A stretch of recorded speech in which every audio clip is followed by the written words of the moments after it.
serpientes y dragones voladores.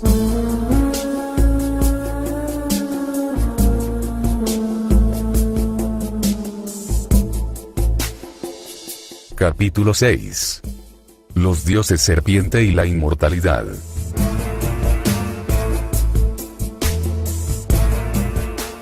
Haz la figura de una serpiente y ponla sobre un pedestal. Y si cualquier persona es mordida, que la mire, él se recuperará. El libro de los Números.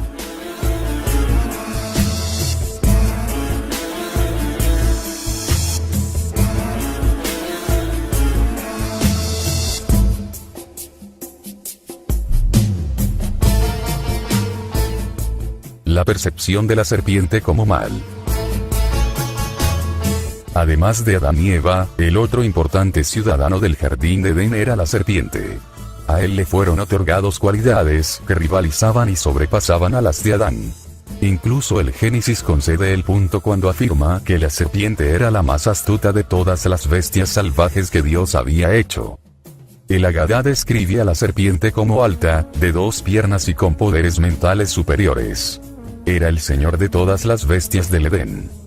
Dios habló a la serpiente: yo te he creado para que seas el rey de todos los animales. Te he creado para estar en posición vertical. En el Agadá parece haber un poco de duda sobre que él caminó como un hombre. En el Génesis, la serpiente fue severamente castigada por su papel en la caída de Adán y Eva. Su sin fue que en adelante se arrastraría sobre su vientre. De esta manera, el Génesis implica que en un tiempo la serpiente era una criatura con piernas y perdió sus extremidades como resultado de comer de la fruta prohibida. El Agadá es más explícito y explícitamente declara que sus manos y pies fueron cortados. En apariencia, la serpiente con piernas fue una criatura temible, dominando a todos los animales así como el hombre. De hecho, cuando Adán y Eva fueron expulsados del Edén, ellos usaban ropas de piel. Pero desde que Adán y Eva eran vegetarianos, durante este periodo no se le permitió al hombre comer carne hasta después del diluvio. Estas pieles debieron haber sido aquellas que mudaron los reptiles. Muchas fuentes antiguas afirman esto. Antiguas leyendas judías indican que las ropas usadas por Adán y Eva fueron hechas no solo de pieles de reptil, sino que además los protegieron contra los depredadores. Cuando usaron los recubrimientos, Adán y Eva les dijeron que todas las criaturas sobre la tierra les temerían. Las pieles de la serpiente fueron símbolos de la raza predominante, y no solo recordaban a Adán y Eva su origen, sino también actuaban como talismán para protegerlos contra criaturas salvajes. La noción de la serpiente como mal es bastante reciente, porque se desarrolló durante los primeros días de la era cristiana. En actualidad, la serpiente bíblica está conectada a menudo con el conocimiento divino, la cura e inmortalidad. La palabra hebrea para la criatura que tentó a Eva es Nach, que se traduce generalmente como serpiente, pero literalmente significa el que resuelve secretos. Incluso en griego antiguo la palabra serpiente plantea problemas en la traducción. En el Septuagésimo, la versión griega del Antiguo Testamento, la serpiente se llama dracón. En Grecia antigua la palabra dracón fue utilizada para todas las grandes criaturas temibles tales como serpientes, grandes reptiles, y otros animales aterrorizantes. Así el término dragón se transportó a través de canales semánticos a la asociación de una gran serpiente alada y con patas como dragón en la literatura y cultura occidental. Los dragones y otras criaturas fabulosas de la mitología existen, pero son formas distorsionadas de los dioses serpiente. Es un problema semántico fomentado por la repulsión del hombre a su conexión con sus ancestros los dioses saurianos. 2 corrientes parecen haber contribuido a la leyenda de la serpiente como malvada y repulsiva. La primera es la relación amo-esclavo. El hombre sustituyó a los Anunnakis como trabajadores y comenzó a realizar todas las desagradables tareas. El recuerdo de esta dominación por los reptiles crueles y despiadados fue exacerbado más a fondo por los descendientes de los Nefilim en los días antes del diluvio. Estos hombres del espacio se mezclaron con nosotros y vivieron entre la humanidad. Las escrituras y las fuentes sumerias revelan que eran una raza bárbara y antropófaga. Para el momento del advenimiento del diluvio, el hombre había empezado a aborrecer e incluso a perseguir a esta descendencia sauriana. Las fuentes antiguas sugieren fuertemente que cualquier persona que mostraba signos de la ascendencia de los dioses serpiente era buscada, cazada y destruida. El segundo factor principal en la evolución de la idea de ellas como mal era la enemistad entre Enlil y Enki. Cuando las tierras fueron reclamadas después del diluvio, Enlil vio que sus hijos fueron puestos a cargo de las tierras del Medio Oriente y que a los hijos de Enki eran asignadas tierras extranjeras tales como Egipto y el Valle de la India. Los hijos de Enki regresaron al Medio Oriente, sin embargo, su hijo más viejo Marduk había tomado el control de Babilonia y reclamado el codiciado título de 50. Enki es recordado como el creador y benefactor de la humanidad y se le asocia con el conocimiento divino, la salud y la inmortalidad, exactamente las cualidades atribuidas a la serpiente en el jardín del Edén. Así, la caída del hombre adquiere el carácter de una confrontación entre Enlil, el Elohim del Antiguo Testamento, y Enki, el dios serpiente usurpador. Comentario. Curiosamente en el libro El hombre estelar de John Baines el arconte del destino, que engañó a Moisés y consecuente por esta razón, se convirtió en el usurpador del poder en este planeta de pueblos amistosos, y anteriormente el arconte gobernante era conocido por la letra Y, se refiere esta a Yahvé y por lo tanto a la corona del príncipe Enlil. El mismo conflicto es visto en el cuento de Adapa cuando Enki evitó que Enlil vino más adelante a representar a An convertido en el dios mayor, tratara de sabotear su creación. Hay ecos de esta disensión en el tercer libro de Enoch, cuando a patriarca le debía ser dado divinidad e inmortalidad.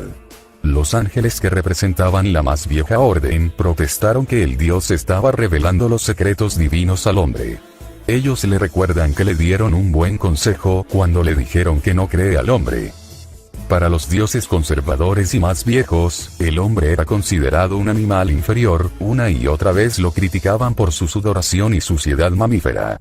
En el tercer libro de Enoch los dioses menores y los ángeles despreciaban al hombre que lo caracterizaban como humanidad nacida de una mujer, manchada, sucia, profanada por la sangre y el fluido impuro, los hombres sudan gotas pútridas. Esta repugnancia de los ángeles hacia sus primos mamíferos sudorosos y peludos se reitera a través del Antiguo Testamento donde esta aversión se enmascara bajo imágenes de la debilidad de la carne. Los Anunnakis deleitaban de su aspecto reptil. Sus lisos, brillantes y lustrosos cuerpos, y rasgos mamíferos les eran repugnantes. Desde un punto de vista objetivo, la elegancia y la belleza de la forma del reptil tiene mucho para recomendarla. Es difícil ver cómo se desarrolló la repugnancia física de estas criaturas. El problema de revulsión es difícil, y una mejor salida para los psicoanalistas. Parece ser aprendido en gran parte por la experiencia, resultado de lo que nos enseñan cuando somos jóvenes. Por otra parte, la lenta memoria del brutal y bárbaro tratamiento de los antepasados reptiles puede existir en nuestro subconsciente y contribuir a la aversión de los reptiles. Comentario. Podemos distinguir otra diferencia entre las culturas de los antiguos griegos y hebreos. En Grecia los dioses y diosas eran considerados para representar lo último en belleza física y perfección. Y como se ha observado anteriormente, una de las razones primarias de la creación del judaísmo en primer lugar fue la rebelión contra todas las cosas griegas. Así, esta repulsión a los dioses desaurianos se pudo haber originado en el mismo momento en el tiempo cuando Moisés y sus sacerdotes tuvieron que hacerse cargo de las consecuencias de su pacto con el arconte malvado, conduciendo en última instancia a las tradiciones religiosas judaicas y a esta noción de fuerza repulsiva a cualquier cosa reptil. R.S. La inmortalidad alcanzada por la regeneración. En antiguas leyendas, el hombre parece alcanzar siempre una cierta clase de conocimiento, sin embargo pierde inmortalidad. Es como si ambos son mutuamente exclusivos. Adán consigue conocimiento pero es expulsado del jardín por tomar parte de la fruta del árbol de la vida. Sucede lo mismo con Adapa, a quien le fue dado el conocimiento por Enki para que no sea engañado de la bebida y la comida de la vida que lo habrían hecho inmortal. Muchas de las aventuras de Gilgamesh son intentos para alcanzar la inmortalidad.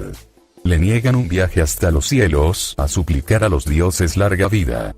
Entonces es rechazado cuando alcanza a Utnapishtim, su abuelo. Finalmente obtiene la planta mágica que cura y prolonga la vida, pero le es robada por una serpiente, sin duda alguna, imágenes de los dioses serpiente. En la mitología del mundo, la serpiente ha sido el símbolo de la larga vida, de la curación y de la regeneración, y de la inmortalidad. Las serpientes por todas partes se han asociado a lo curativo. Por ejemplo, el Chilam Balam maya relata que los primeros habitantes de Yucatán eran los chanes o gente serpiente, quienes vinieron a través del agua desde el este con su líder Itzamna, que fue llamado la serpiente del este. Él era curador o médico y podía curar poniendo sus manos encima e incluso revivía a los muertos. Comentario. Incluso hoy el símbolo de la Asociación Médica Americana contiene la imagen de una serpiente enrollada en un mástil. En cuanto a Itzamna, ese es indudablemente el nombre maya para el príncipe Enlil, cuyo hijo el príncipe Nanar lideró la primera expedición de los Anunnakis, Olmecs, del África Meridional a las Américas. Nanar era conocido por los mayas como el legendario Quetzalcóatl, el dios serpiente que vuela. Para información adicional ver Los reinos perdidos de Secharías y Chin.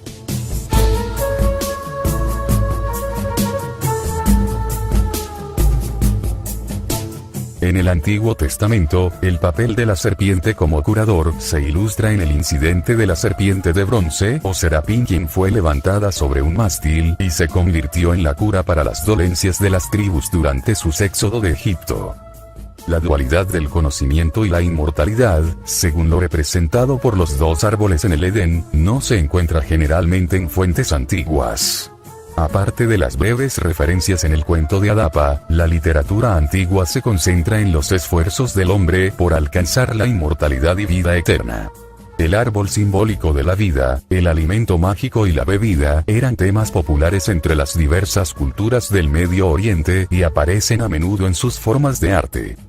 Lo contrario es verdad en el Antiguo Testamento, donde la inmortalidad es todo menos olvidado, y el énfasis está en los pecados del hombre causados por su caída cuando alcanzó el conocimiento.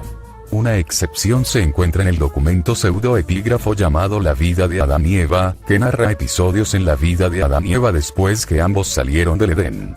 Data del primer siglo AD, y está disponible en las versiones griegas y latinas.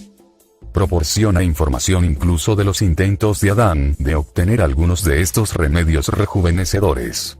Según el texto, Adán estaba viejo, enfermo y cerca al final de su vida. Él solicitó a Eva y a su hijo Set volver al Edén por el aceite del árbol de la misericordia con cual podía ser untado, aliviar su dolor, y extender su vida. En las puertas del Edén, se encontraron con el ángel Miguel, quien rechazó las súplicas de Set con el argumento que el elixir mágico no era para el hombre. La concentración hebrea en una visión contraria al de las antiguas tradiciones seculares sugeriría que el énfasis sobre el conocimiento por los primeros sacerdotes fue una deliberada desviación para forzar en su pueblo una doctrina del pecado original y la caída del hombre, y de este modo alcanzar así un alto grado de control sobre sus mentes y comportamientos. La búsqueda por la regeneración, una forma de inmortalidad, ha sido un tema común de la literatura y mitologías antiguas. Es un tema secundario en el poema de Gilgamesh, donde, después de decirle a su nieto que los dioses rechazaron su inmortalidad, Utnapishtim tiene compasión para con su nieto, y ordena no dejarlo regresar con las manos vacías. Él es informado de una planta mágica que restaura la juventud y la vitalidad y dónde encontrarla. Así, de regreso en su hogar, Gilgamesh sigue las direcciones de su abuelo y se dirige para obtener esta planta mágica. Él decide, algo un tanto necio, no tomar parte de ella inmediatamente, sino más bien regresar a la ciudad de Uruk y ahí compartirlo con sus amigos. Este regreso resulta ser un error, porque cuando Gilgamesh se detiene en una piscina para bañarse, la planta le fue robada. Para lavarse de su largo viaje, Gilgamesh decidió tomar un baño muy necesario. Tontamente deja la planta mágica en la orilla sin vigilancia. Como se está bañando, y para su consternación, una serpiente o cerú que olía la fragancia de la planta, surgió a través del agua y la llevó lejos. Como la serpiente se fue, se quitó su piel. De esta manera, la historia representa la habilidad de regeneración de la serpiente, de extender su vida al despojarse de su piel periódicamente. En la búsqueda del hombre por la panacea de la larga vida y vitalidad, la ciencia tiene todavía que proporcionar la respuesta. Como proceso natural, la regeneración no es un proceso muy desarrollado en el hombre y los mamíferos más altos o evolucionados, siendo capaz de regenerar solamente su pelo, piel, uñas, hígado, y ciertamente otros tejidos finos. Se pronuncia mucho más en animales menores, por ejemplo, salamandras y lagartos que pueden sustituir sus colas, las langostas y cangrejos los cuales pueden hacer crecer nuevos miembros y el platelmito, el cual puede formar un número de nuevos individuos cuando es cortado en pedazos. Mientras que la regeneración ha sido prohibida por los dioses a lo largo de las eras, referencias veladas se encuentran a menudo en la literatura. Cuando la serpiente robó la planta mágica de Gilgamesh e inmediatamente mudó su piel, demostraba esto ser una forma de inmortalidad. Deshacerse de la piel tiene de este modo una entrada a la teología de los hebreos y cristianos en la forma del rito de la circuncisión. Como parte del convenio entre Abraham y su Dios, y reforzado más adelante siendo repetido muchas veces más por sus descendientes, él es dicho: circuncidarás la carne de tu prepucio, y esa será la marca de la alianza entre tú y yo. Como la serpiente alcanzó larga vida, sacrificando y abandonando parte de sí mismo, así los hombres pueden también ser salvados ritualmente haciendo el mismo sacrificio. El rito de la circuncisión también sirvió como recordatorio perpetuo para el hombre, que sus verdaderos orígenes descansan en los creadores, los dioses serpiente, y que él existió gracias a la tolerancia de estos dioses. Comentario. Deseando evitar la discusión a menudo acalorada sobre los pro y los contra de la circuncisión, se debe observar que mientras esto fue quizás el intento original de la costumbre, muchas de las primeras culturas cristianas de Europa rechazaron esta práctica, las cuales ahora han desaparecido de la vida europea moderna. Entre los judíos y musulmanes sigue siendo universal, al igual que también entre muchas de las tradiciones de la gente animista de África. Sigue siendo también absolutamente corriente en los Estados Unidos, aunque más de una cultura que de una tradición religiosa. En otras partes del mundo, la costumbre de la circuncisión masculina es prácticamente inexistente. De los que alcanzaron inmortalidad verdadera y se unieron a los dioses, solo 2 se registran en la literatura antigua. Los dioses dejaron claro que no fue concedido ligeramente. Utnapishtim es uno de los pocos a quien le fue dada la inmortalidad. Después del diluvio, Utnapishtim y su esposa fueron llevados a la nave espacial donde Enlil lo colocó en un proceso ritual. Hasta ahora, Utnapishtim había sido solamente un hombre, pero ahora Utnapishtim y su esposa serán dioses como nosotros. Él fue enviado a vivir en el origen de los 2 ríos donde se levanta Shamash, en la tierra de Dilmun. Distinto a su contraparte Noé, quien no alcanzó la inmortalidad. Los dioses del Antiguo Testamento eran dioses mucho más celosos e inflexibles. Uno de los patriarcas antes del diluvio alcanzó esta distinción. Pasa por alto secretamente en el Génesis, que declara que Enoc caminó con Dios. Entonces desapareció porque Dios lo tocó. No obstante, los 3 libros apocalípticos de Enoc proporcionan la historia completa, detalles que fueron omitidos de la Biblia. Enoch no solo fue hecho inmortal, sino también endiosado, de modo que él se convirtió en el segundo en poder a la principal deidad. Esta inusual metamorfosis fue hecha para proporcionar un magistrado objetivo que podría presidir sobre los ensayos de los Nefilim, quienes habían sido acusados de cometer toda clase de crímenes en la tierra. ¿Son posibles grandes esperanzas de vida? La longevidad entre los ancestros es proverbial. El nombre del patriarca Matusalén ha sido sinónimo de una vida extra larga. Si los registros antiguos, religiosos y seculares, son creíbles, los reyes y patriarcas antediluvianos disfrutaron de una inusual larga vida. Estas afirmaciones son constantes, e incluso aceptan una exageración, uno es forzado a conceder que debe haber una cierta verdad en ellos. Tácitamente, el hombre moderno está comenzando a tomar estas demandas seriamente, porque hoy él está jugando con las posibilidades que el envejecimiento puede ser llevado bajo control, incluso revertido, y que los periodos de vida lógicamente se pueden extender a un grado notable. Teorías de envejecimiento estudiadas actualmente por el ámbito de la ciencia moderna, desde el concepto de control puramente genético de envejecer al concepto de reducir los ataques ambientales en el organismo humano. Los científicos ahora creen que los mecanismos que causan el envejecimiento son extremadamente complejos y variables, y más bien que una simple causa, muchos fenómenos trabajando en armonía. La mayoría de las teorías del envejecimiento se pueden poner en dos categorías generales.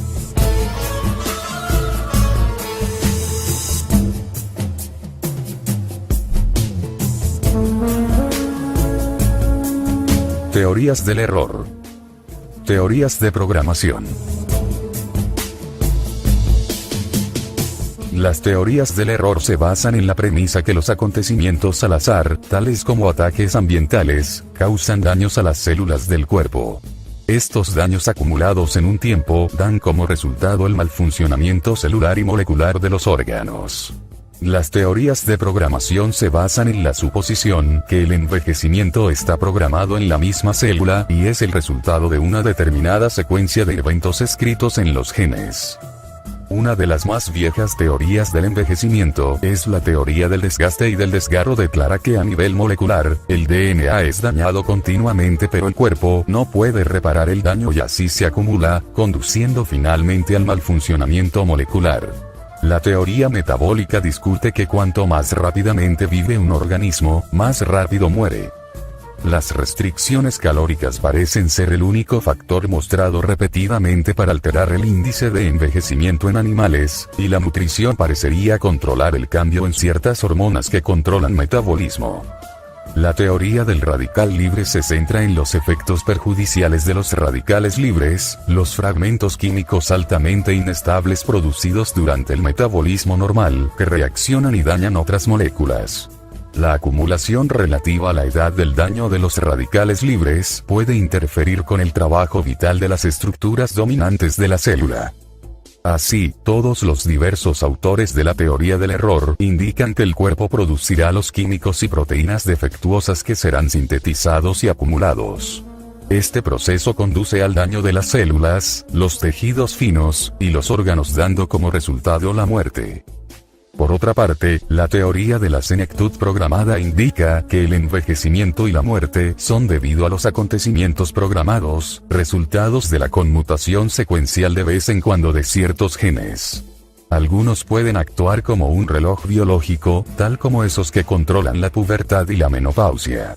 Si se programa el envejecimiento, el sistema de la endocrina o de la hormona y el sistema inmunológico son los dos candidatos probables que controlan el envejecimiento. Los acontecimientos que ocurren en el hipotálamo y la glándula pituitaria pueden ser responsables de algunos procesos importantes del envejecimiento.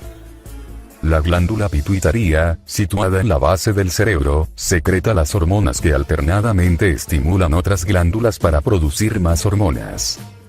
Es posible que un reloj biológico en el hipotálamo, una región del cerebro, instruya a la glándula pituitaria a secretar una hormona que interfiera con la capacidad de los tejidos finos del cuerpo de responder a las hormonas tiroides. Esta hormona teórica, referida por algunos como la hormona de la muerte, nunca se ha aislado. El sistema inmunológico defiende el cuerpo contra bacterias, virus, y otros organismos invasores. La glándula del timo, situada en el pecho, es un componente esencial del sistema. Alcanza un tamaño máximo durante adolescencia y declina al punto donde es apenas visible a la edad de 50 años.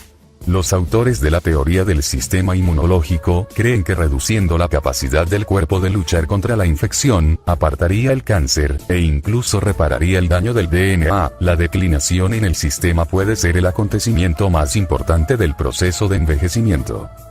Como puede ser visto, el estudio del envejecimiento está todavía en su infancia, aunque parece ser el enérgico crecimiento de una disciplina cada vez mayor. Entender el mecanismo del envejecimiento ayudará probablemente a eliminar las enfermedades y los desórdenes asociados a la vejez y a alargar probablemente el proceso activo de la vida. La ciencia está también en el umbral de realizar cambios en los mismos genes. Quizás cierto día alcanzaremos la sofisticación técnica de nuestros antepasados, los dioses serpiente, quienes parecen haber solucionado estos desconcertantes problemas científicos.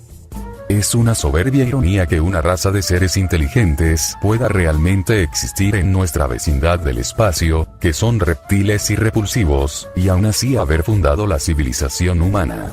A pesar de todo, estas abominables criaturas deben tener una tecnología suficientemente avanzada para permitirles viajar entre las estrellas. Una raza que podría atravesar el espacio habría alcanzado ciertamente la ingeniería genética y la capacidad de regenerarse y por lo tanto alcanzar una vida larga y extendida.